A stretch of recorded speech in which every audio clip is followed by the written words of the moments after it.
کہتے سویرے سویرے آیا تو کہنے لگا حضور مجھے توبہ کرا دیں، آج کے بعد نہ جھوٹ بولوں گا، نہ حرام کھاؤں گا، نہ شراب پیوں گا۔ تو کہتے ہیں جتنے لوگ بیٹھے تھے کان کھڑے ہو گئے، کہا تجھے کیا ہوا؟ کہنے لگا 11-12 سال کا نوجوان آیا مجھے توبہ کرا گیا، چڑھتی جوانی، 11-12 سال 14-15 سال کا بچہ مجھے توبہ کرا گیا۔ تو کہتے ہیں ہم محو حیرت ہوئے کہ اتنا سا بچہ؟ تو کہتے ہیں کسی نیک باپ کا بیٹا تھا، کسی پرہیزگار ماں کا بیٹا تھا، گھر میں تربیت۔ اتنے بچے تو خانقاہ بھی نہیں جاتے، اتنے سے بچے تھوڑی کسی ادارے کے فارغ التحصیل ہوتے ہیں، کس مدرسے سے پڑھے ہوتے ہیں؟ کہتے چھوٹی سی عمر۔ تو کہا جناب آپ کو کیسے ملا؟ تو وہ شخص کہنے لگا حضور کل میں گیا بازار، میں نے بغداد کے چوک سے 10 کلو مچھلی بھی خرید لی اور کچھ اور ضرورت کی چیزیں بھی، مہمان آنے تھے، وہ سارا کچھ خرید کے میں جب نکلا تو سامان زیادہ ہو گیا۔ چوک میں مزدور بیٹھے ہوتے تھے، میں نے کہا بھئی میرے ساتھ فلاں محلے تک سامان پہنچانا ہے۔ وہ بچہ کہنے لگا چچا اگر میں چلوں تو، میں نے اس کو ایڈریس وغیرہ بتلایا تو 3 دینار مزدوری طے ہو گئی سامان گھر پہنچانے کی۔ کہتے میرے ساتھ وہ نکلا اور جب رستہ طے کرنے لگا تو رستے میں گرمی بڑی سخت تھی، ظہر کا وقت تھا، ذرا ہم نے چند قدم اٹھائے، 2-4 گلیاں گزرے تھے کہ اذان ظہر کی آواز آنے لگی۔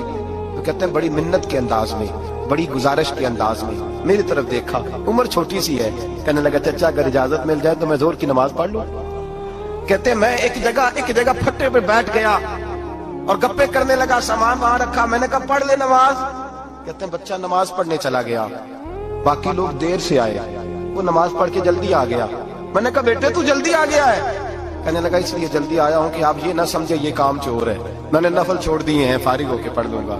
کہتے ہیں سامان اٹھایا، رستے میں گرمی شدت کی تھی، اس کا پسینہ بہنے لگا، میں آگے بڑھا، میں نے کہا بیٹے سامان تھوڑی دیر کے لیے مجھے دے دو، گرمی زیادہ ہے۔ کہنے لگا چچا کسی کا تربیت یافتہ ہوں، کسی نے ٹریننگ دی ہے، کہا ماں باپ نے کہا تھا حرام لقمہ گھر نہ لانا، کہا بات کیا ہوئی؟ کہنے لگے میں آپ کو نہیں دے سکتا، اس لیے کہ 3 دینار مزدوری گھر پہنچانے کی طے کی ہے، اگر آپ اٹھائیں گے تو پھر میں پیسے پورے نہیں لوں گا۔ دامان نے توکل کی یہ خوبی ہے کہ اس پر پیبند لگے ہوتے ہیں پر دھبے نہیں ہوتے، میں پھر مزدوری پوری نہیں لوں گا، پیسے کم لوں گا۔ کہتے ہیں میں محو حیرت ہو گیا، اس جوان کی بات نے میرے سارے وجود تھر تھر کبا ڈالا کہ اس دور میں اس قسم کے لوگ۔ کہتے ہیں گھر لے گیا اس کو، میں سامان رکھا، میں نے کہا تم یہاں ٹھہرو میں 3 دینار مزدوری لاتا ہوں۔ کہتے ہیں پیسے لینے گیا تو بیوی کو بتایا بڑا نیک ہے، بڑا پرہیزگار جوان ہے، کہنے لگی روٹی پکی ہوئی ہے، اسے کو دوپہر کا کھانا کھا لے۔ کہتے ہیں میں باہر گیا، 3 دینار تھمائے، میں نے کہا بیٹے ایک بات مانو گے؟